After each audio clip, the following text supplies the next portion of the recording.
Okay, so I believe we are live. All right, let's give that a test and see how we're doing. All right, so we should be live on four platforms right now. We've got three of them, but two separate YouTube channels. We're having trouble streaming to the Instagram platform. If you need to end like that, let's see. Well, Instagram is not going to let it happen. Let's just go ahead and remove it. All right, so now we're on two platforms. Okay, so technical difficulties there. We were streaming on Instagram, Facebook, and two YouTube channels, both the agent-facing one as well as the consumer-facing one, because we're going to be doing our investor seminar today. But that being said, we had to drop Instagram because it was giving us problems, and I don't want this to be held up in any way, shape, or form.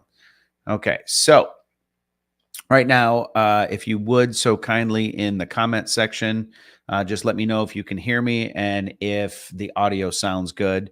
Before I start diving into a bunch of content, I want to make sure that there's not an audio delay and that everything's coming through quality wise. So if you can, I can see that we have some people on while we're waiting for. Go ahead and let us know who you are, where you're from. That would be awesome. I do believe that I'm showing chat at this point. Yeah. So if you would just let me know. We are going to be covering, this is our investor seminar. We do this live in our office periodically, where we want to talk about what it's like to invest in the real estate market, what the coming trends are in 2024. We have the most updated slides that we can get for second quarter. So we have the second quarter data, so first quarter and second quarter, to see what's happening in the market, because everybody's like, when is a market shift going to cause prices to fall? When is the best time to buy from an investment standpoint? And these are all things that we are going to be looking at. So if you're on, please go ahead and give us a comment at this moment. Let's see. Yep. Okay. I'm not seeing any comments in the comment section. I don't know if we're having a problem, but I'm going to say welcome. So welcome. Let's see if that comes through. All right. Looks like it did. All right, I'm going to assume we have good audio. If we don't, then somebody let me know. But let's go ahead and dive right into this. So our investor seminar is something that we usually teach live and in person, and we wanted to capture it because there's people that have asked every time we've taught it live, can we broadcast it? And so we're going to be doing this, but we're doing it at a weird time as well. One of the things I find to be odd about, thank you for the thumbs up. I appreciate it. So having trouble connecting, please check your internet connection. All right. Now it looks like it's good on Facebook. Having some technical difficulties. All right. Hopefully it should be working now. At any rate, if we have technical difficulties, we will get back on. But if you are watching this on Facebook or you were trying to see it on Instagram, just go to Jason Wilson, The War Room on YouTube, and you can get on this, or the Living in Woodstock, Georgia, my page there as well. Those are two places that you can see this live broadcast if you have any problems. All right, that being said, so this is a weird time to talk about this, because what creates environments where prices fall is economic instability.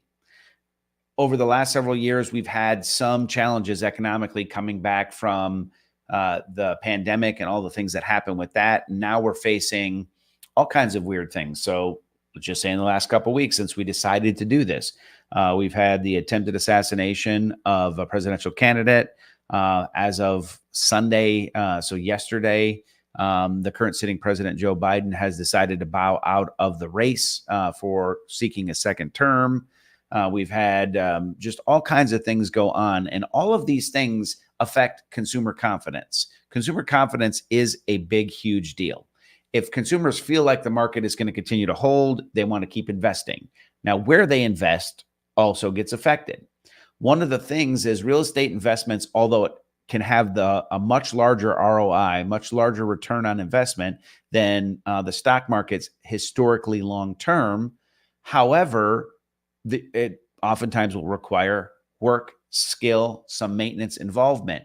If you're investing in the stock market and you have a financial advisor, which I'm not a financial advisor and I'm not going to give you an advice about the stock market, but if you were to do that and invest there, you basically are like, here, tell me what I need to do. Let's make a few decisions and you manage it. So it's kind of a hands-off situation where investing in real estate requires a little bit more to be in the game to be able to do it. And so we're going to talk about the types of real estate investments from a residential standpoint.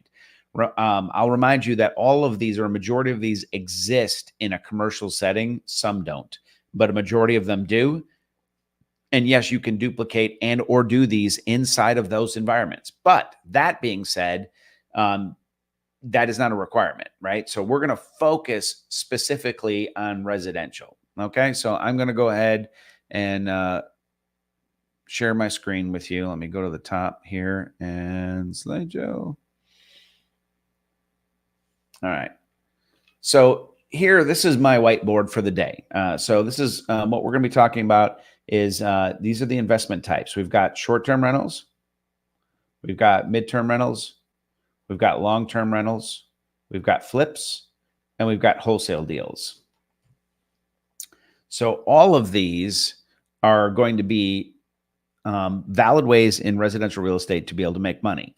Now, the difference between this one and this one, they're very similar, but a midterm rental has longer term tenants in it. So for example, a midterm rental is going to have somebody who might say, hey, look, my house just burned down.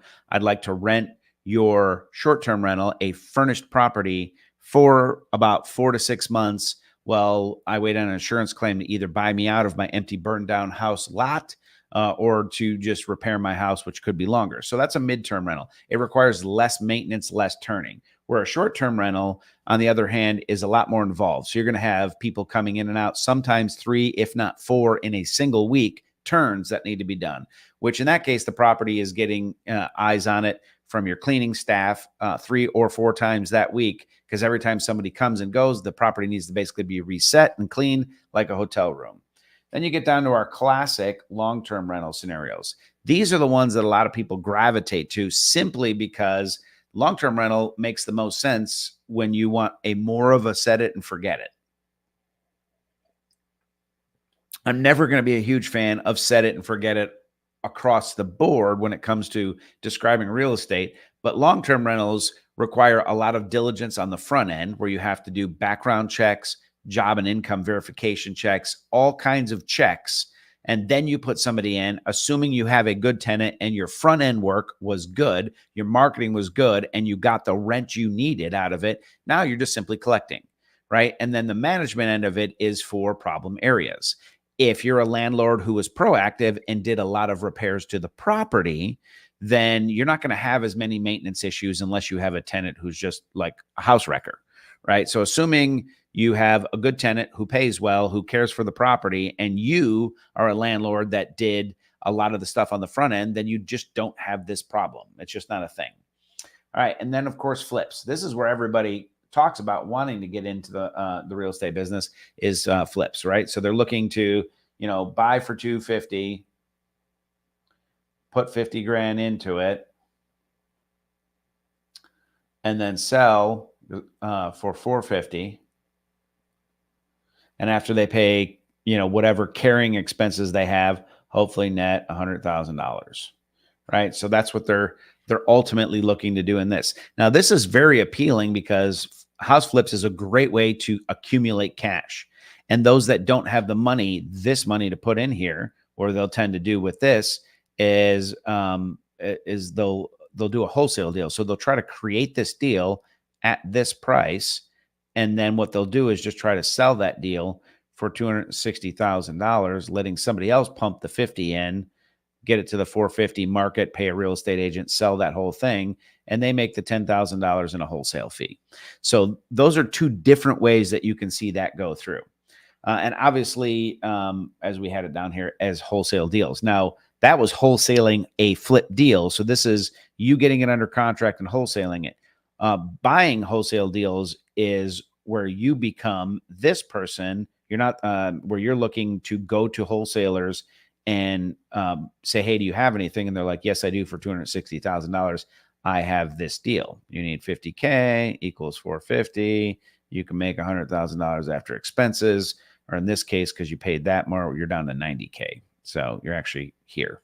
So that's what they've done, is strip out that $10,000 in there. But these are the 5 types of real estate investments that you can do. Okay. So as we're going to go through this, let's now dive into real quick some of the market data, because this is going to be crucial about what we're facing, especially in volatile times where we literally have, in less than a 30-day span, we have, political upheaval, and from assassination attempts to sitting presidents deciding they don't want to carry forward, et cetera, et cetera. And who's going to come into the race, and all these fun things that happen creates instability, which will affect this. Now, the data we're going to look at is what we're calling lagging indicator. Let me look at you while I talk about this part. This is lagging indicator data. The lagging indication data is always what has happened, right? So we predicted where the market's going to go. We felt what's happening on the day-to-day basis. And now we're going to go back and check the data and see if the numbers tell what we've been feeling, or if we're just not finding the right deals, or where it's headed. All right. So that's where we're going to go with that. Okay. So the annual median sales price data, this is from second quarter. So this is the most up-to-date data for 2024. And you're going to see across here from 2005 all the way through to 2024, the median sales price has kind of creeped up to $460,000. And this is going to be in the metro Atlanta area. So it's going to be like 13 counties or 12 counties combined. So you'll find differences amongst different ones, but that's a good form of that data. For example, I saw one thing, June over June, median sales prices of houses in Cherokee County were about 505. So they're actually higher than this. But again, that blends all of Cherokee County, and you have an area in Ball Ground that's causing that blend to be higher. 460 is probably going to be accurate for Southern Cherokee County, or close to it. All right, change in the median sales price. So this is going to be what you're going to see as a change in the median sales price. Like, how much did it go up, or how much did it go down?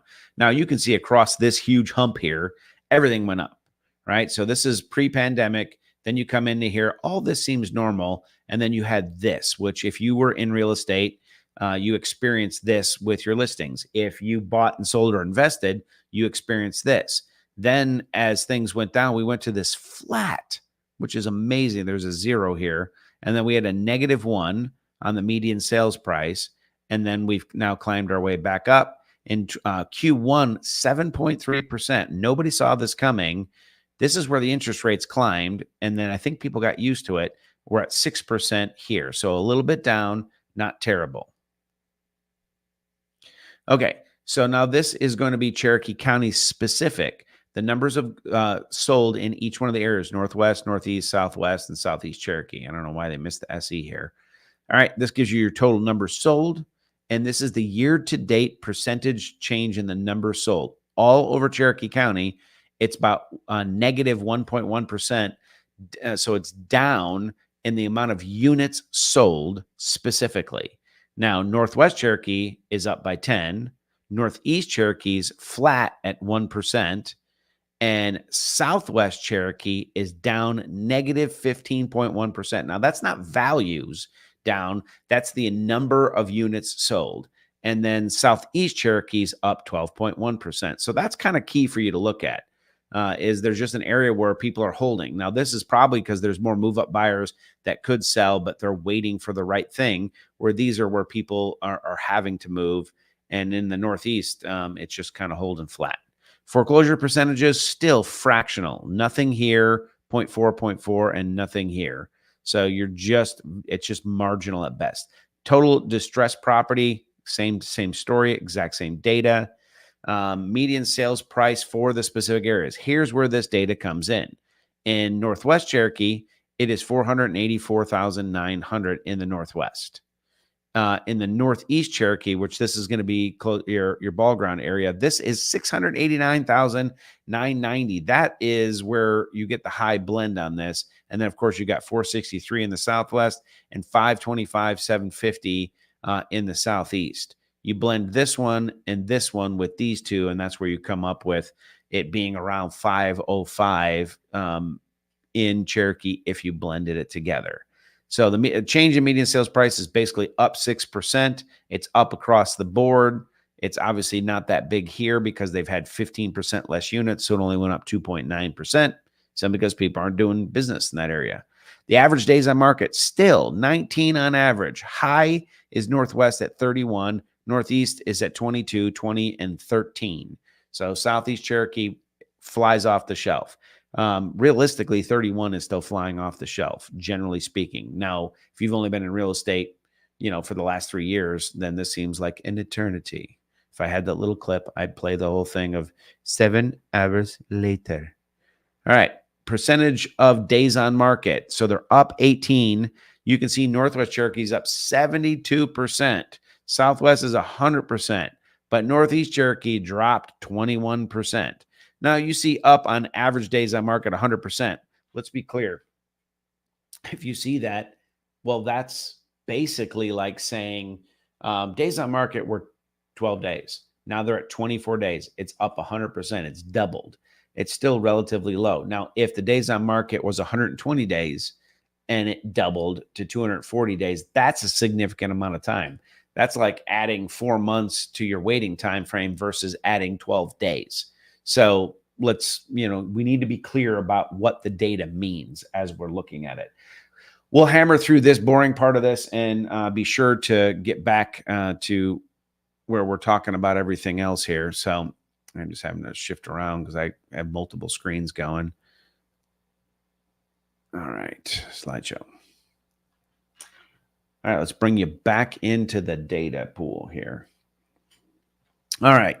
So as we look at it, the month supply of listings. Now, this is kind of the data you're going to want to watch. Everybody asks me all the time, when is a crash coming? This is your indicator right here. When this hits 6 months, pricing is going to shift.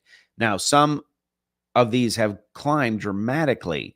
2.6, 2.7, 3.2, 2.3, 1.7. This is getting to that midpoint, right? So we're 50% the way to a balanced market. So one catastrophic thing, one economic downturn, one stock market, bad, really, really bad day could trigger inventory decline. People will wait. Days on market will go up. Other people might feel like, ooh, the market's going to shift. I need to go ahead and sell while I can. If they flood the market, that's where we're going. Percentage of percent with a price reduction. So this tells you about 32% of all the listings that went on the market had a price reduction. So that's good for you to know as well. And then the amount of listings that fail is just under that 30% as well. So these are listings that didn't sell. So this is people that are like, well, let's see what the market can bear. If it can give me this much money, I'll sell it. If it can't, well, I'll keep my house. All right. So that's what I would say is unmotivated people.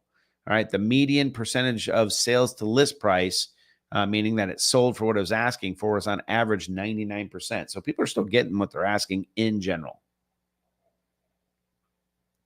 So that's good to know. All right, next slide. This is one of my favorite slides. If you have seen me speak, if you have been in a listing presentation with me, if you've been in a buyer's consult with me, you have seen this slide.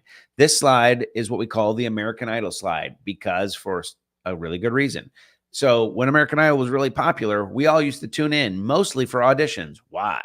Well, because auditions look a lot like this graph. All these people would audition, and these amount of people actually could sing.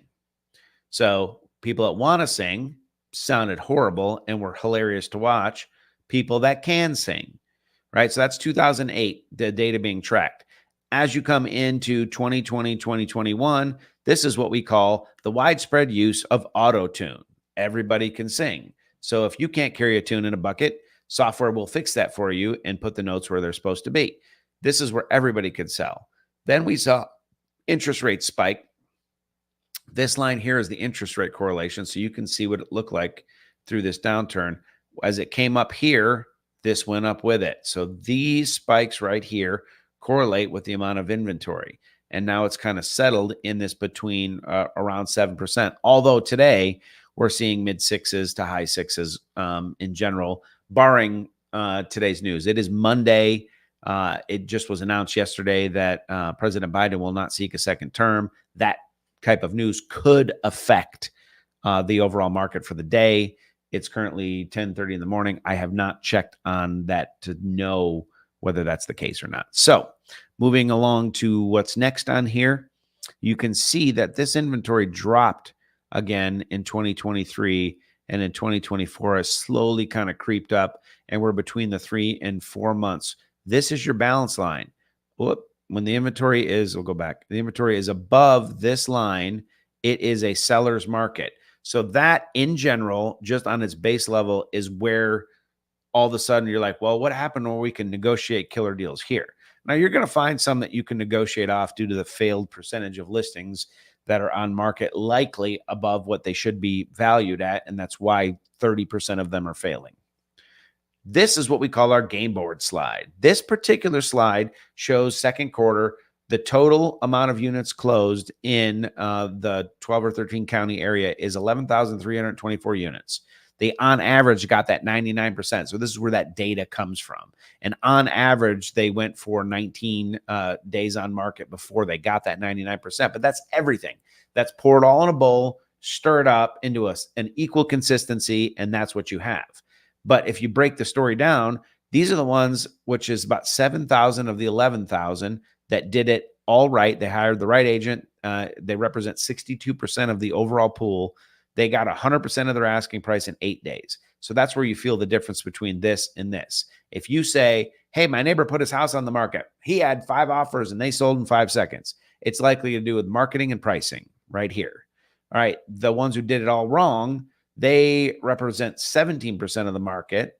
And they got 91% of their list price, and they took about 140 days. The ones that needed price reductions, which we said was about 32%, right? There it is. They got about 93% of their original list price, and they took about 75 days. So this is a single listing period, or this is the blend, and this is more than one listing period, meaning they hired a different agent. And this one, with the same agent they closed, they generally got more, but it still took about 40 days. So overall, the market is still showing strong based on lagging data. Now, this is a great slide as well. So this is national, right? So this gives you the annual median home price per thousands and the long-term trend line of 4%. So what this is they hypothesize, let me look at you for this one. They hypothesize that you can get 4% appreciation sustainably year over year without any problems for forever, right? And so if you look at the early part of the curve line that we saw, the pricing just kind of followed it until they created the Affordable Housing Act that was partially sponsored by Obama when he was a senator back in early 2000s. So that's when they basically started removing restrictions, and people could get a loan. This is where your stated income loans came from. There were a lot of, obviously, people, senators, and everybody else involved in that. It got voted in. And what happened is we created an artificial inflation of demand, right? So if the demand can eat up the supply, we swole up to about 24% above this trend line, borrowing from tomorrow. Once the correction came, it was so violent that we stayed under the trend line for a very long time. If you'd have told anybody who bought in 2009 that they're underpaying for the house, they wouldn't believe it. They felt like it was still going to fall, and they were right till 2011. After 2011, the climb started again, and we stayed under the trend line until the pandemic happened, right? And this is where you can see the data that climbs above that. Now, as of the end of 2023, when we were here at the end of 2022, we were 12%-ish above the trend line. Because this line goes up 4% every single year, the appreciation slowed down, and we ended up 9.3%. If you go to the next one here, this 357 has to go up, right? Because it's a 4% trend line. If you take that math, let's do it real quick together. You can see me in the lower section of the screen. I'm pulling out my calculator. Let's do the math. So if 357 goes up by 4% on that trend line, it should fall at 371 and change. So we'll just use 371. So if we take 371 divided by 398, what we see there is just under 7%. It's 93.2% is what that represents. So you subtract that from 100, and what you end up with there is 6.8% above the trend line. So this number, if this projection for 24 lands correctly, will be 6.8. So again, the correction of that data still states that if this continues in this direction, now is a great time to buy. All right. This data is the least talked about data. This is a massive factor in what is happening right now. With the increase of interest rates, prices should have already plummeted, right? We saw where inventory climbed with it, but why hasn't it crossed that line, at least here in the Atlanta market? And some of this has to do with this data. This data is awesome.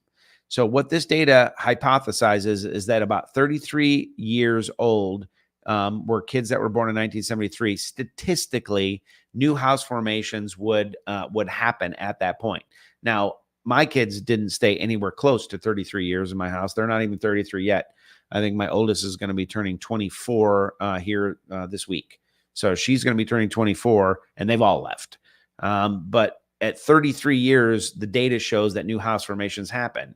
So the reason we want to track that is, for every family like mine, I have 3 kids. So one household must eventually become 4 households, right? If 4 households, if all those kids have kids, let's just say for argument's sake, they each have 3 of their own kids. Well, then each one of their 4 the 3 of those 4 households create 4 other households as well. And you can see how the math goes. Why is that important? If you look at 1973, you're going to notice this is where the baby boomers were having babies, and this is Gen X. There was a drop in 1973 in the amount of babies that the baby boomers had, right? So the Gen X generation, the numbers dropped off throughout here in terms of the amount of children, and then it climbed right back up and kind of rode across here.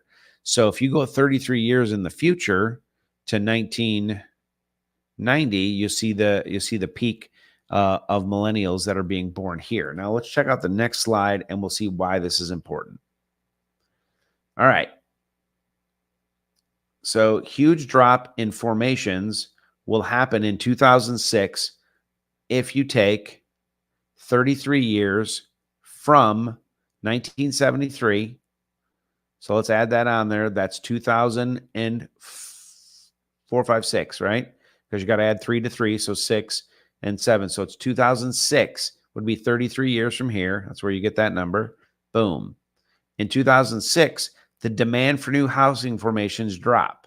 Well, what we're tracking here is the completions of new constructions. If you're going to have new houses being formed all the time, adjusted for deaths and losses, you basically have a growing population. New construction needs to be able to replace houses that get torn down, as well as new housing builds in order to house these the new house formations. What you can see here is in 2004, the amount of completions were just above the new housing formations, just a hair. 2005, it was a hair more. Well, in 2006, the most completed new housing constructions in history were hit. Well, the demand dropped dramatically. And then this demand remained low. And they're like, well, let's build a little less and wait it out. Let's build a little less and wait it out. And then we ended up with the crash until we came down to some type of leveling through here. And now we've gone inverted, where the demand around 2014, we were still building more completions than formations till we hit 2015. In 2015, we have more demand than we do supply. Now it inverted here, but it came back well above. Demand, supply, demand, supply, demand, supply, demand, supply. And so now it's getting to that point where it's finally starting to level out, but it's still outpacing the new housing formation. Why is that significant? Well, a lot of the data is going to say supply and demand is everything, right? Your month's supply that hasn't sold has everything to do with it. Now, could we tip the market and crash it in a short amount of time? Absolutely. How would we do that? Well, that's very simple. What we would do to be able to do that is if you push interest rates up to 15%, 20%, whatever, right? So they go insane, it knocks out affordability, right? So then your buyer pool, your demand pool, even if they want it and they demand it, they can't afford it. So if they disappear and shrink to this, well, now, and your supply was right here, your supply doesn't even need to change. Nobody needs to put a house on the market. If it stays static and your demand goes from here to here, now all of a sudden you have more inventory than you have demand for. So that's one way it can tip. Another way it can is, let's say interest rates remain static. If they remain static and here's the supply and here's the demand, right? So if interest rates remain static, but all of a sudden the supply, I'm just going to say, so here's your demand, it stays here, but supply goes and more people put their house on the market and more people put their house on the market and you end up with this. So now your supply is here and your demand is here, then that same flip happens. But those are the things you have to watch for. And the data shows that the new house completions and the new house formations, at least for the foreseeable future, if we're going to watch this data,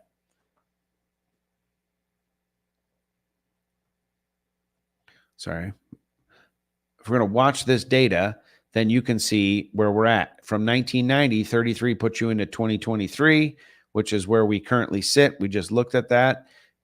And then I want to look at this. This is another peak. Now there's a valley right here. So this tells us we'll have an adjustment if they build enough houses to meet the demand. If they do here, like if they match it right here, if they match this, and then we swing down into this little valley, which is not that steep, but they build here. Let's say they build more, and they build more, and they build more. You'll have that inversion. Right now, what you're looking at over here is this is the estimation of the new house formations and where they're going to finish at building wise. I think they're being a little wiser and slower right now. So that's where that goes. All right. So next, what we're going to talk about is 4 profit centers for wealth growth through real estate. So we got out of the economic data. The economic data shows that property values will probably hold. That's what all the experts were saying. That being said, I always have to give you a caveat. And that caveat is economic turmoil in the world and in the country affects economic policies. And economic policies affect the consumer. Consumer confidence can make everything we're talking about from an investment standpoint shift on a dime. But remember this, there's no bad way to make money in real estate. There is only different ways. If the market were to shift, then what would actually have to happen is you just have to make money a different way. And we're going to demonstrate that. So right now, let me go ahead and go back to my fake little whiteboard here. Boom. Okay. So now what we're looking at here is the 4 profit centers. I'm going to switch my screen. There we go. All right. So the general one that everybody wants to talk about, which was not first on the list that we had there, I really need to get that adjusted, but it's cash flow. If you're looking to invest in property and it's we'll put this on here too, an MTR, an STR, not to be confused with an STD, or an LTR, these are all about cash flow. Now, cash flow is important. It is massive, something you should consider. It is possible to get a negative cash flow deal.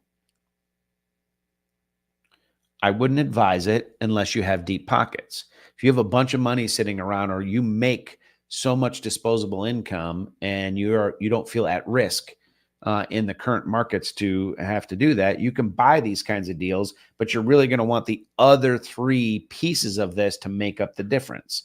Now, here's where you get into comparing this with the stock market. And that's where the change in data really, really kind of comes in. All right. So where people say, okay, In a cash flow environment in the stock market, historically, you go from 6 to 12% if it's invested in a positive manner. That's your appreciation. If you look at your cash flow numbers and they're like you're at 6 to 12%, obviously with a house, you have to deal with tenants, you have to deal with possible repairs, you have to deal with a lot of things. Putting the same money in the market and getting the same return, you may choose to do that. However, you cannot calculate your ROI, which is your return on investment, solely on cash flow. Okay. So you have to go to the next things that are in here, which is going to be the big one, appreciation, right? So this is massive in terms of where you gain value on this. So we were just showing you on the other screen, we were looking at the long-term appreciation, which we'll go back to that screen real quick. So here you can see it. We have the appreciation. This is the 4% trend line. And you can see that it's kind of outpaced that. So the actual appreciation that we've been seeing in Cherokee County tracked over a decade is about 9.3%. So let's just use that number, for example, 9.3%, which is kind of on par with being above the trend line. If we take that 9.3%, let's say that we're also going to buy a property, right? So let's say that property we bought was $400,000. If you buy a property for $400,000 and it appreciates at 9.3% per year, then that's an increase of $37,200 in value, right? So right there, you've got the 9.3 plus, let's just say your 6%, because rentals are expensive right now, is really a 4%. So now you got 9% over here. You got 4% over here. Let's go to the third one. The third way that you make the third profit center in here is depreciation. And so this is going to be where you have tax write-offs that nobody talks about. If it's a long-term rental, 27 and a half years, you can depreciate what you paid for it. So in this case, in our example of $400,000, if we divide that by 27.5, that means each and every year on my taxes, I get to take a write-off of $14,555 or $50, we'll just call it, off my taxes. Now that's not dollar on dollar savings, but let's just say $14,550 that you're in a 25% tax bracket. All right, that's conservative. Like if you're a business owner and you make a bunch of money, it could be higher. But let's just say 25. Then that my tax savings on this is $3,637.50 is my actual tax savings on my depreciation on this $400,000 purchase. Then you're going to go to number 4, which is debt reduction. All right, so debt reduction says if I am getting a 4% cash flow rate on this, then that means there's enough money coming in for me to make 4% and pay all the bills. Well, I'm on a loan, right? So that loan is being paid down here, which is reducing the amount of debt. So let's say I bought this investment and I plan on keeping it for 30 years, right? So I pay off the entire mortgage. Over this 30 years, if this rate never changes at 4%, if all I get out of this property is that 4%, plus the appreciation, plus the depreciation, the debt reduction states that at the end of this, let's just say that I put 20% down. We'll be very conservative about this. So 20% down means we put $80K in cash into the deal. All right. And that $400,000, $400K, means that we borrowed $320,000. So over this time, while I've been reducing it, the tenant has paid $320,000 worth of principal or worth of debt off, creating equity for me. So there's this piece of it. If I don't even count this, what I would look at is all the rest of this. And just based off of appreciation and depreciation alone, we know what our investment was. Now, here's the key on this. I'm going to come off of my crazy drawing board. I know I draw like I'm mad. That's what it looks like in my head. So if you've ever experienced me and I feel like I'm all over the place, or you go, wow, there's a lot going on in his head, you would be right. It's messy in there. But I want to talk about this for a second. If I were to invest $80,000 in the stock market, which again, I'm not a stockbroker or financial investor, financial advisor to advise you on this. But if I were, I'd be putting 80 grand in, and my ROI would be calculated on that 80 grand. In this instance, a lot of people calculate their ROI based off of $400,000, but I'm going to argue you didn't put $400,000 into this investment. You put $80,000 into a $400,000 investment. You leverage the rest of the investment. The cash flow paid the entire $320,000 worth of leverage, paid its interest, it paid its principal, it took care of all of it while you were making 4% conservatively on this. So if I just take appreciation and depreciation into consideration on this year over year, what is my ROI? So in a single year, I've gone from 27,005. I'm sorry, what was my? Oh no, 37. So $37,200 in appreciation plus $3,637.30. I made a total of $40,000 before I calculate in cash flow, before I take off any debt reduction. I have my ROI in this example, which I want to double check that real quick. 400 times 0.093. Yeah, 37. Yep. Plus the 36.37. You made $40,000. Your ROI is somewhere in the 50% range, right? So if I take 37,200, $3,637.30.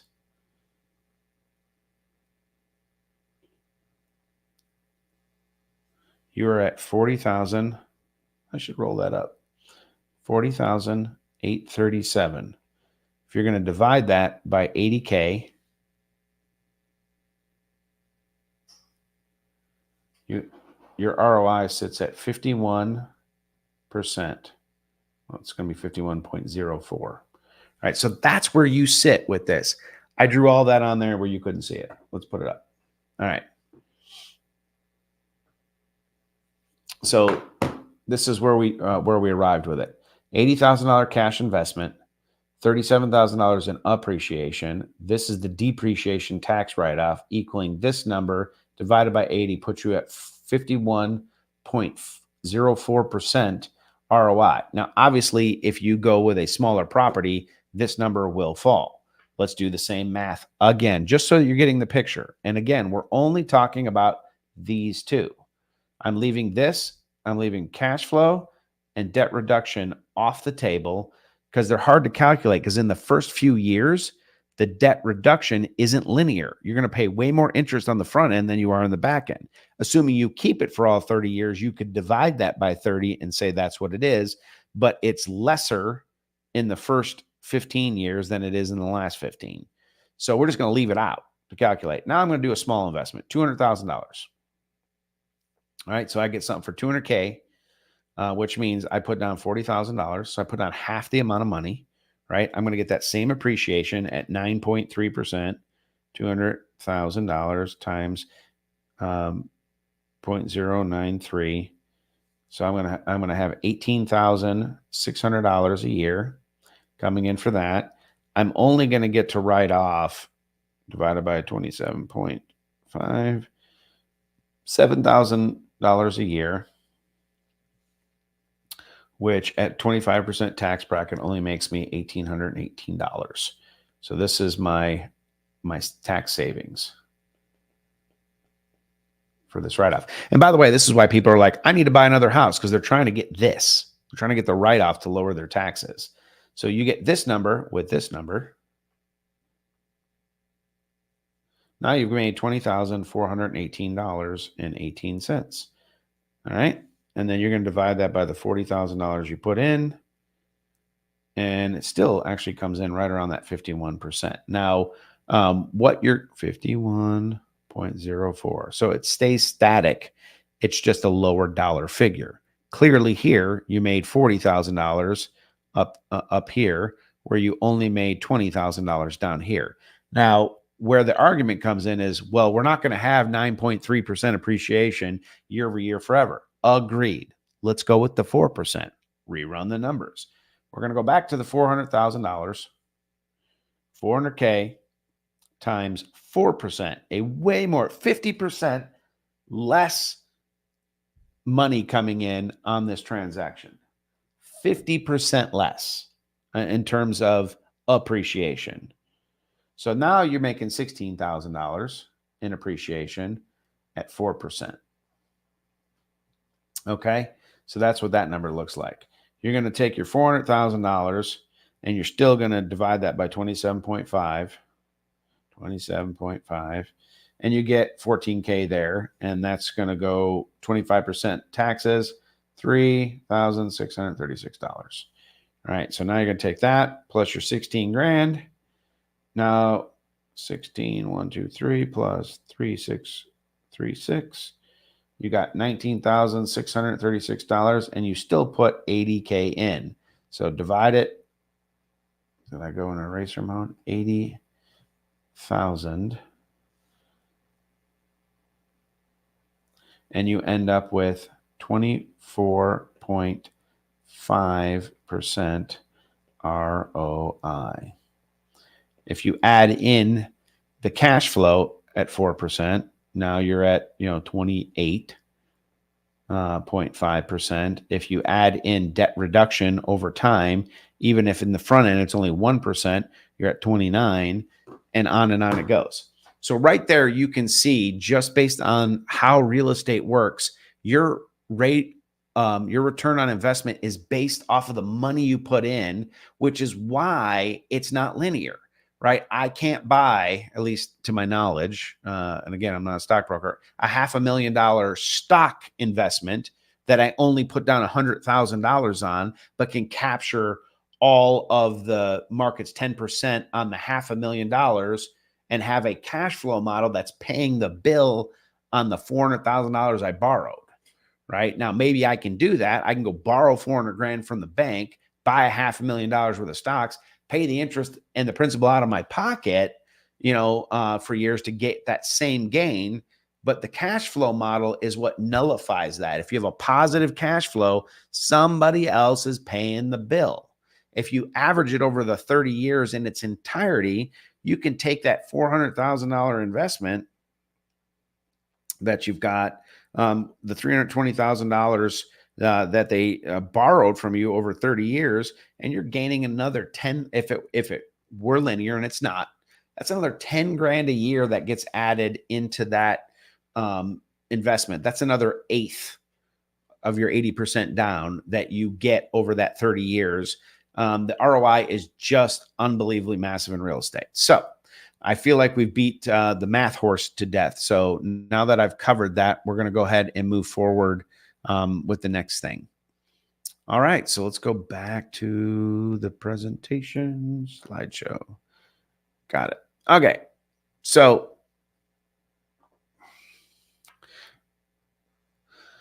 what comes up next? We've talked about short-term rentals and mid-term rentals. The distinction, obviously, on these we made earlier is going to be you have a lot less maintenance on these, on the midterms, than you do the short-term rentals. A lot less turns, a lot less, checking in, guests asking for the Wi-Fi, all the stuff that comes in with checking in and checking out. Long-term rentals are massively valuable. Just because if you can get the cash flow, the models we just showed you work. The same math also works, in my opinion, if you apply it, with the same cash flow models, which means you have to go back and look at your cash flow to see if it's better. Your expenses are going to be higher because you're now paying for utilities. You're now paying for cable. You're paying for internet. You're paying for cleaning. You're paying to maintenance furniture. Like if somebody comes in and a chair breaks, you have to buy another chair, right? Those are all things you don't do in a long-term rental. All right. So if you're interested and you're watching us on one of these channels, subscribe to the channel. And we would love to have you guys follow some of our information. This is our consumer facing channel. If you're a real estate agent, you just want to know more about being in the real estate business and investment works for you. We have a channel called The War Room where we're talking about strategies to work in the real estate business. And so that's my shameless plug for this part of the presentation. Let's now go into the 5 sources of money. See if I have a slide for that. And we'll come back to the evaluate deal. All right. So now we're going to get out of the jumbled mess of numbers that we put down here.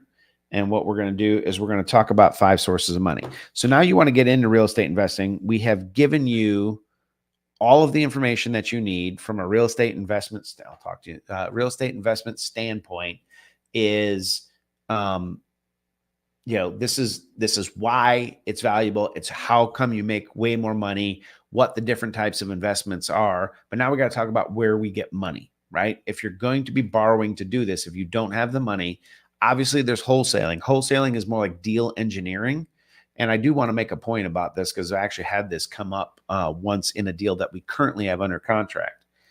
If you're going to be wholesaling and you don't hold a real estate license, the only way you can legally wholesale, at least in the state of Georgia, is that you have to be a principal in the transaction, right? If you're a party to the transaction as a principal, then you have an equitable interest, right? And it's legal in our country to make money on an equitable interest.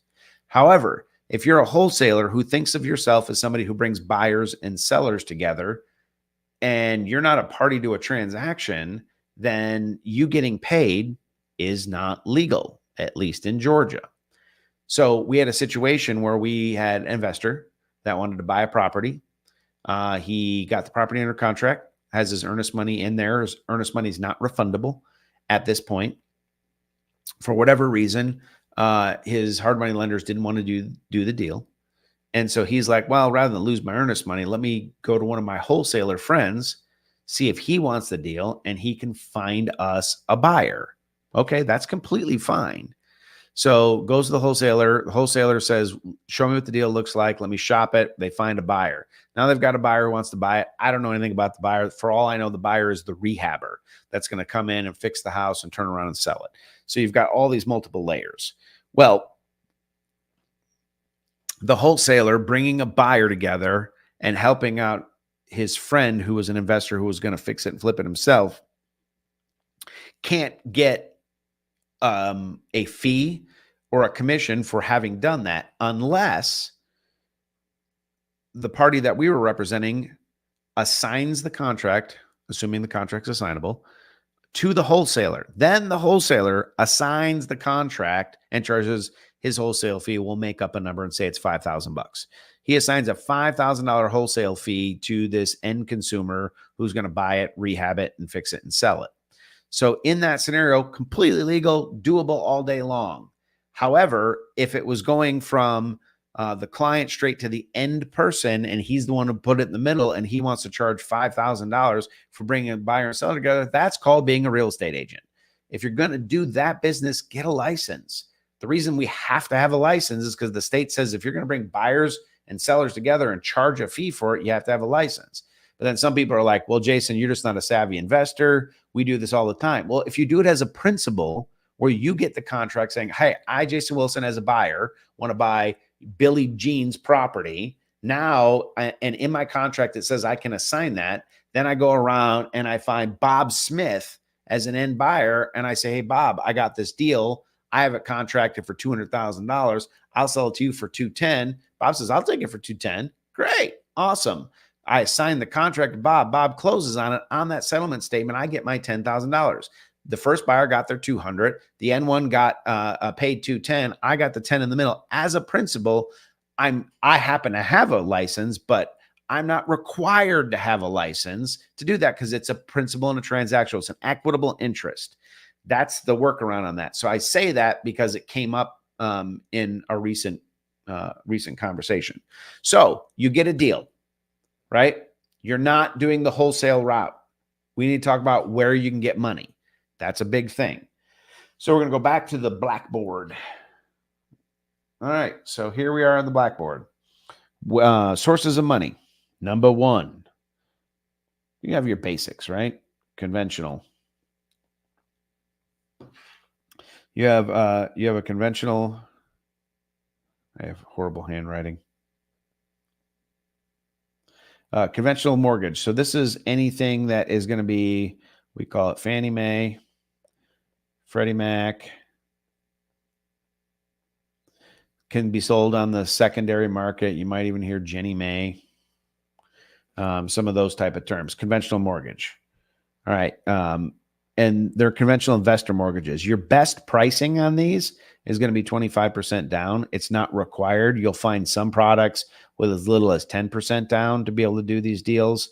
They'll charge you an arm and a leg to be able to do that. Most of the time, most banks are going to require 20, but you're going to get a price break on the interest at 25. So this is where your best stuff goes. Now, the other types of loans that we would normally talk about in buying is FHA and VA. Those are owner occupant only, so you can't use them. Conventional is the only standard one that you would use in an everyday purchase of a regular property that you can use in an investment scenario for mainstream stuff. Now you can get into private mortgages. So private mortgages and hard money are similar to each other. I'll put hard money next. I consider private mortgages people you know. So it's really going to be a hard money lender, but they're only going to do business with people they know and trust, and they're going to likely charge less than a hard money lender. A hard money lender is going to do a deal evaluation, and they're going to see if you have history doing this, and then they're going to lend based on that. Private money oftentimes will be 1 point, maybe 2 points, and somewhere. Well, it used to be about 10, 11% interest, but in today's market, it might be 11 to 12% interest. Hard money oftentimes will be 3 points or more. And you're going to see stuff in here from 16 to 18% interest. And if you have a hard money lender is doing 10, 11, 12, that's fine. They exist. I'm just saying I distinguish these as, the difference between private is going to be more affordable. Hard money is going to be a little bit more money. And I think of this as where they're like, we're a hard money lender. We lend to everybody in this area based on these deals. That's a hard money lender. Where a private lender is like, I'll partner with people I trust and know and do business with, and I'll structure it similar to a hard money lender, and we'll be able to do that. Those are interchangeable, and depending on who that may, you may have hard money at 1 point and 10% interest. And if you do, great. By all means, continue to use that. They're usually looking for a spread of what the market's going to do. Right now, the market interest rates are 5, 6, 7% for owner occupant, 7 to 8 for investor. So they're probably going to want 10, 11, 12 on the low end. The ones that really crank out the cash, there's got to be a fat deal. I have in the past, in the 2006 market in Florida, I was paying 16% interest on deals. So it exists. All right. Now we're going to talk about DSCR. It stopped writing for some reason. There we go. DSCR. Number 5, we're going to go DSCR. We'll call this one commercial is what we'll call this one. And we'll call this one residential. These pretty much are the same type of loan. This stands for debt service coverage ratio, which basically they're looking for a multiplier of if you make yearly on the property $25,000 in gross rents, of that $25,000 of gross rent, what is the ratio of the debt that this covers? Obviously, if it's less than 1, they're not going to do it, right? So yeah, I mean, if you're looking at this going, it's less than 1. If your overhead is $30K, well, that's a negative cash flow business. DSCR loan is not going to prove this. They want to see it greater than that, and they want that ratio to be enough where they can justify doing it. The difference between these particular ones is the commercial ones will behave commercially, and they will sometimes be easier to get, but they're shorter term, where the other ones are slightly harder to get, but they're longer term. So I'm going to look at you for this part. So the difference in these two is if you were to go to one of my favorite lenders, Chris Coulter with Southeast Mortgage, and he does a DSCR loan for you, he could do them. Now they're going to qualify you as a person. They'll use the DSCR ratios to cover and make sure the payment's going to be covered from that standpoint, but your personal credit's going to get involved in it. They're going to want that 25% down payment, and they'll establish a 30-year loan on the property that has a fixed interest rate. Generally speaking, some of them can be adjustable, and they'll carry through. Now, some other banks I know that do DSCR loans commercially, they operate more like a commercial loan. They'll do them on a 20-year amortization as if they were like a 20-year mortgage, but they'll have to be renewed every 3 to 5 years, like a regular commercial loan would be. And in a lot of those cases, they may or may not ask for a personal guarantee, but it's less based on your personal credit, more based on the deal. However, if you have zero experience owning and operating short-term, mid-term, or long-term rentals, they may say thanks, but no thanks. But let's just say, for example, you've got, like us, you've got 4 or 5 short-term rentals, you have 2 or 3 long-term rentals, and that's your portfolio, and you happen to be a real estate professional. They might come at it and say, we don't need a personal guarantee. We could buy this on a DSCR and a corporate name. Go ahead and do the deal with the coverage ratio and put a 3 to 5 year loan on these. And then we'll look at your P&Ls every year and decide if we're going to renew it or not. The downside of that is, let's say you get a lower interest rates and the market goes sideways, interest rates go through the roof. Well, now you're going to be stuck, going, okay, if I did the deal with Chris Coulter, where I have the 30-year fix, and let's say he locked that thing and got it at 7.1%, which doesn't seem great, but let's just pretend it is for right now. And then all of a sudden, regular interest rates climb to 10, because the US dollar weakens. Hypothetical scenario. Well, that means investments might go to 11, 12%. So if I have a locked one at 7.1%, it's staying that way. If I have one of the more commercial ones, I'll keep it for the next couple of years. But when it comes up for renewal, I'm going to have to adjust up to that 11%. They may not want to renew it because now your coverage ratio, which was fine at 7%, no longer works at 11%. Now you're in a situation where you either have to dump money in to bring it down, you have to go a different direction, or you're forced to sell the asset. So this is why knowing what these are and where you can get them are going to be key. Now, private money is all about networking. So that's where you're going to have to do with that. Hard money, you could probably Google hard money lenders and then talk to different ones. You might even go hard money lenders in Atlanta and find ones that specifically work in Atlanta. So there's a couple of ways that you can do that kind of stuff and still, get that just from the internet. DSCR loans, you're going to want to talk to mortgage originators in your area. Ones in my area I can recommend. You can give me a call at my phone number and do that. As far as the commercial ones, you're going to want to talk to commercial banks in your area. And they're going to want to lend in the communities that they're in or the communities that they service in general. They're not going to want to just lend willy-nilly out there to anybody, anywhere. So that's going to have a balance issue for you on that. Okay, so that covers 5 sources of money. We've covered the 4 profit centers for wealth growth. Let me look at my time. We're an hour in. All right, we've talked about the types of investments on this. We've gone over what the interest rates look like, what the median price of houses look like. Now we're going to talk a little bit about asset protection, and then we can talk about deal evaluation before we go ahead and conclude the broadcast. All right, so asset protection. This is a common question I get from people all the time. Some people say that they talk to their attorney and they want a separate LLC for every one of their properties. Okay, I'm not an attorney. If that's what your attorney said, go ahead and do it. Here's my problem with that. LLCs and corporate veils have been so historically easy to pierce.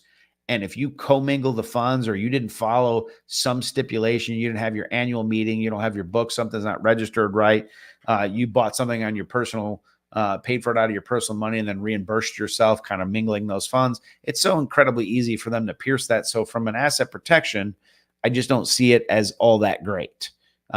I'm sure it provides something, but it doesn't provide a whole lot, in my opinion. I think asset protection is a layered conversation. So, first piece to the layer that you would want to have is an umbrella policy. An umbrella policy is fairly inexpensive. You can get them from 1 million, 2 million, up to 5 million. I don't know. You probably can get them unlimited, but I've traditionally seen them between $1 and $5 million, depending on how many assets you have. If somebody were to sue you, that umbrella policy obviously is going to be some coverage, good insurance on the property, and making sure it's properly insured for what you're doing. For example, if it's a long-term rental, don't have a homeowner's policy on it, which would be stupid anyway, because you'd be paying more for insurance and getting less coverage, or possibly not being covered because you don't have the right insurance, on there. So I highly recommend that you get your insurance pieces in place. But that's your first step, is to have an umbrella policy. I think that's just simple. If you want, you can also put it into an LLC. That'll create a second layer of protection for you as far as that goes. Then you start getting into other ways that protect the asset. And here's some simple ones. For example, if you own a property outright, awesome, that's great. But the first thing that somebody would go after is a property that has no debt on it, because the debt is a senior lien position that needs to be satisfied. So for example, if you own a $500,000 property and you have a $50,000 mortgage on that property, or a home equity line of credit, if it was a primary residence at one point, some type of debt, and somebody comes after the property and they're not of deep pocket means, they probably have to figure out a way to pay that off or force you to sell the property to cover that $50,000 in order to be able to get to anything. So debt is a layer of protection on there. If it's owned outright, it's incredibly simple. They become a senior lien holder, can charge interest, foreclosure, all that kind of stuff. If they got a lien on your property as a junior lien and you were not willing to pay it and they wanted to foreclose you, they have to pay off the first, just like a junior lien would. So that's one piece. Trusts are probably going to be way more effective. Now, most people in the investment world really like, for whatever reason, revocable trusts. And that's, in my opinion, based on old information. Revocable trusts basically provide, in my opinion, probate protection. Meaning, if it's in a revocable trust and it's my trust, I can be the trustee. If I were to die, because the trust holds title to the property does not need to be probated. I had this argument in my broker class with a woman who's in there who does probate. And she's like, all property needs to be probated when somebody dies. I'm like, that's not true. If it's held with right of survivorship, the surviving spouse claims it without probate. So there's that. If it's held by a trust, the trust is basically a paper entity that can't die. Therefore, death didn't occur. It avoids probate. The beneficial interest would simply change. However, the asset isn't protected against liens and lawsuits and all that kind of stuff. Now, some people like to say that it is because it's of anonymity. Well, it's not that hard. If you get in a car accident and you're the trustee and they go and find you as a trustee on a revocable trust, or you get deposed, my assumption is you'd want to tell the truth under oath. And they say, are you the beneficial interest in any trusts? And you have to answer yes. You no longer have asset protection. Now, what I've heard people say in the past is I've heard people go, well, if I actually run somebody over, then I'm going to go straight home to my safe and I'm going to assign the beneficial interest of my properties to my children. And so, when the lawsuit comes for wrongful death on Monday morning, I can say, nope, I'm not the beneficial interest of anything. Not sure. I'm not an attorney.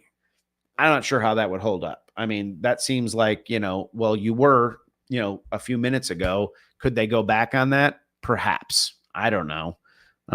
We're just going to let that sit.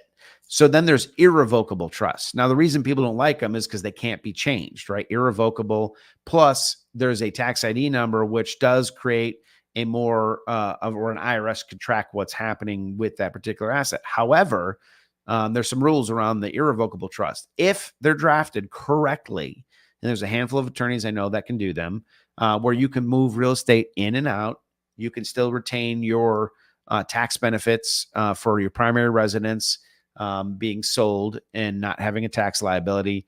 You can, so there's a lot of stuff that can still happen. So you can still have them function. The difference is you can't be the trustee of your own trust. One of the the reason there's protection, like if I'm sued, obviously I have my umbrella policy. If they wanted to go after the properties, not only would they have debt on them, they wouldn't be owned by me, and I'm not the trustee, and they're in an irrevocable trust, which means they cannot be liened. If I were to get sick and go in the hospital and we ran out of cash and I had $3 million worth of medical debt, it would not lien the properties. The properties would be protected. They would be immune from probate. They would have to satisfy whatever debt is liened against the property, but this additional things would provide protection. So those tend to be one of my favorites. That's debatable for some people on revocable trusts, just because it's not, I mean, the IRS doesn't have a public record. I mean, it's just more hidden, right? Revocable trusts, it makes it less visible, but if found, it's like saying I'm going to hide it under a rock, and then somebody's gonna be like, "Where are your assets?" And you go, "I plead the fifth."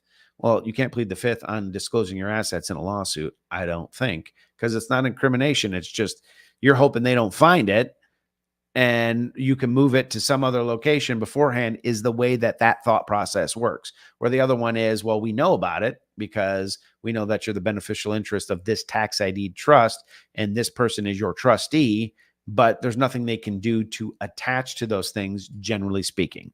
Obviously, I recommend you seek legal counsel. It's going to be different rules in your states. Most, like irrevocable trust, is federal law, but you're still going to want to talk to attorneys that know what they're doing in your state. This is just the direction Aaron and I went with asset protection. I feel like that's a good way to do it and a great way to secure a future for yourself.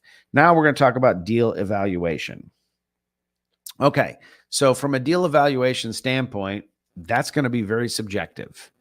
What you think has to go into a property to have it fixed for whatever reason, if it's going in a long-term rental, short-term rental, midterm rental, or flip, is not going to be the same as what I'm looking at it. If you hire a GC to do all the work and he's a large company, his overhead's going to be bigger.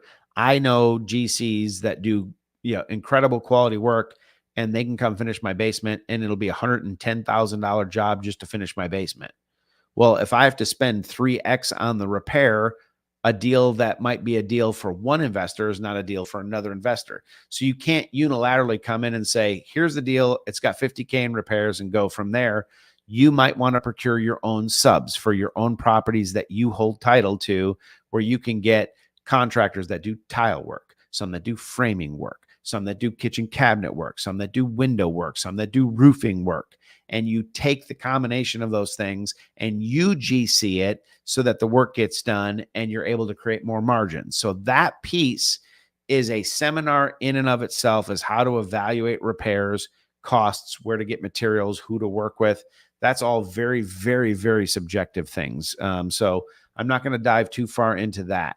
As far as regular deal evaluation, let's talk about that for a brief minute. If you're talking long-term rentals, you definitely are going to want to work on your cash flow models. You're going to want to know what rent go for. And so if you're looking into a neighborhood and they have rentals, you're going to want to see what similar 3-bedroom, 4-bedroom, whatever the house is in that neighborhood tend to rent for. You'll see how long it took for them to rent. And then you can go through the pictures and see what they had inside. Like if yours looks like a beat up house, then you need to do a bunch of work to it. Then by all means do the work to it in order to get the money, same money out of it, or charge a lesser rent. That's how that's going to work. For short-term rentals, it's a lot more challenging. Short-term rentals, obviously, I'm going to recommend that you take the standard higher, because people don't want to pay top dollar for crappy cabins or houses or whatever. You're also going to need furniture. And so you're going to want something that's good but durable. You're also going to want to think themes. People like themes when they do short-term rentals, especially. So like we have one that's Bailey Bear Cabin because it's on Bailey's Creek. And if you go throughout the cabin, it's filled with all kinds of bear stuff. We also have Bear Creek Cabin, which is also known as Buddy's Bungalow. And that has there's actually a local bear named Buddy that, you know, if you leave your garbage out, he'll come visit you. But there's a story to go with it. And, you know, we call that place Paradise because you walk through it and there's just bears everywhere under the sun. On one of our cabins on a lake is on lake time. So everything's lake themed, you know, maps of the lake, paddles on the wall. You know, we have kayaks for canoeing. So it's just different themes. Some people do I've seen people do wolves. I've seen people do mooses, like, you know, so there's all kinds of themes that you can come up with that aren't always animals, but apparently all those examples were. So there's those type of things, but you have to invest all the extra money into those type of deals. So when you look at them, the cash flow models on those, what you're going to want to do is use tools like AirDNA. So I'll even see if I can pull it up. AirDNA is going to be one that allows you to see what other short-term rentals are getting. Now, the problem with AirDNA is people will simply plug in an address into AirDNA, and they'll be like, all right, this is what AirDNA says I can get out of this property. That's dangerous. I don't recommend that you automatically just go with what AirDNA says about what a property can be. So if I were to put in there, my house, let me do this. I know I'm not doing it on screen because I have no idea what it's going to say. Bertrand Drive. Let's see. So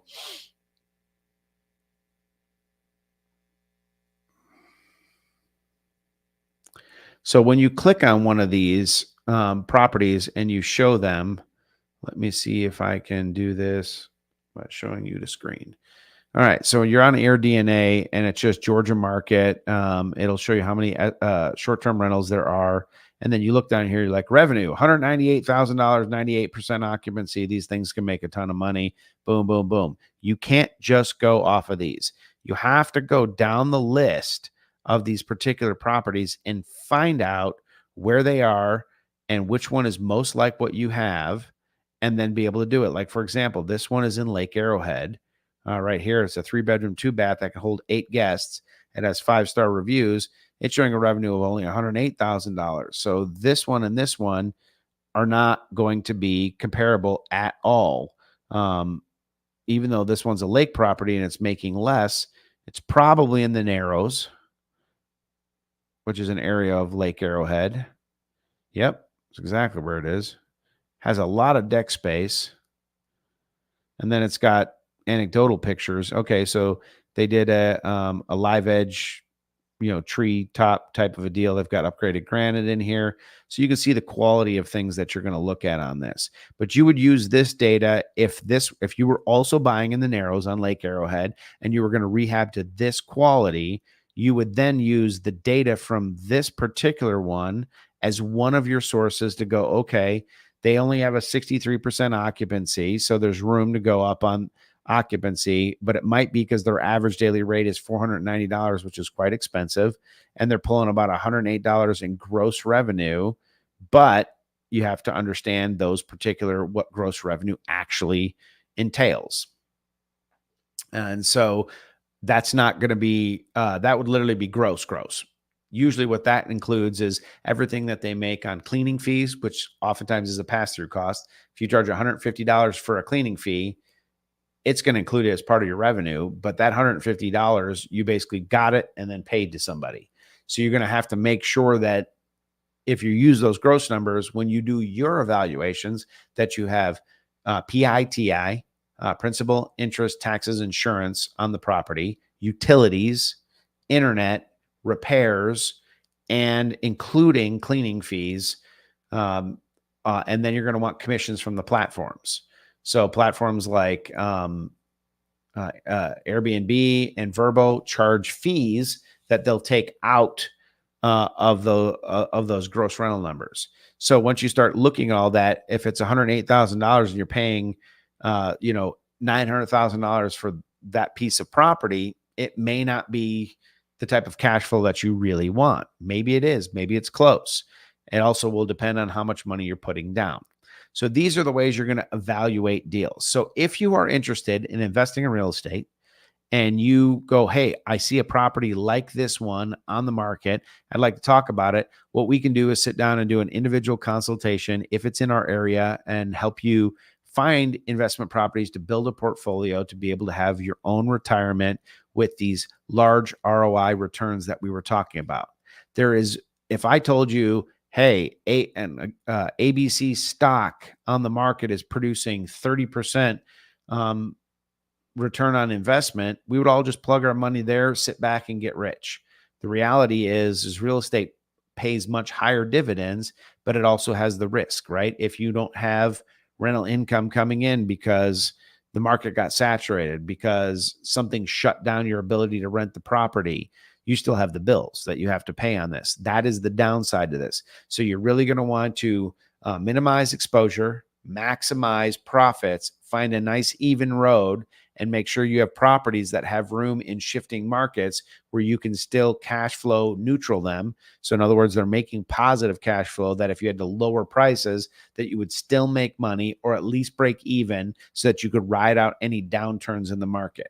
This is the type of expert consultations that we do with you. And that kind of covers what we'll call investing 101. We talked about the different types of investments. I think,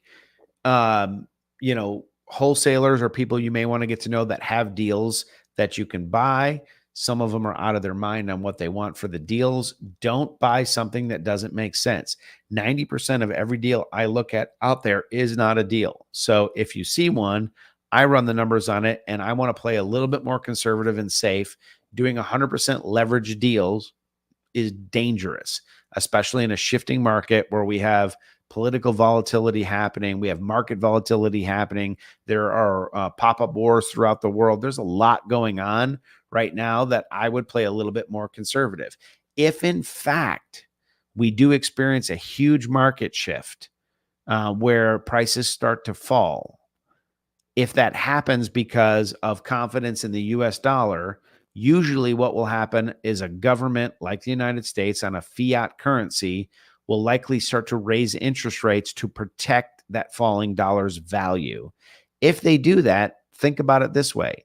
If you buy a cash flow positive property that has good margins on it today, even if prices fall by 20% and you find yourself at a break-even value, the likelihood is on a long-term rental, it's simply going to be worth the same amount that somebody's paying for it in rent or more. And if interest rates go up that much higher, you're paying currently right now would be about seven and a quarter for an investment property. That's a long-term rental, at least at the day today of as of this recording. Now, if they're at 12 to 14%, that affects values. Now, you might be in a position where you can't sell the house and make a profit, but if you can hold it and it produces cash flow, great. Even if you had to temporarily lower it and it's break even, you just simply wait out the cycle and it will come back. These are all things you can do. The only time that it would have been oh, shucks, I should have waited, is if prices fall and they lower interest rates to combat propping up the real estate market. Prices would have to fall for a different reason. But if that was the sole reason, it was the real estate market was just falling because of inventory, but the US dollar was holding steady, then likely what they would do is start to cut interest rates, to try to balance that out. Now you're going to have falling prices and falling interest rates. And you might be like, oh, I could have gotten this property for less money at a lower interest rate. That's true. If you have enough equity, you can still refinance that property into the lower interest rate, taking advantage of it. If it still cash flows, just hold it. It'll come back. It's long enough. So based on that, if everybody's like, well, I'm waiting for this to happen, the way I'm looking at the market, now is a great time to invest. Just invest smartly. All right. So that's about it that we have right now. We are approaching the noon hour. And so I just wanted to thank you for being here with us.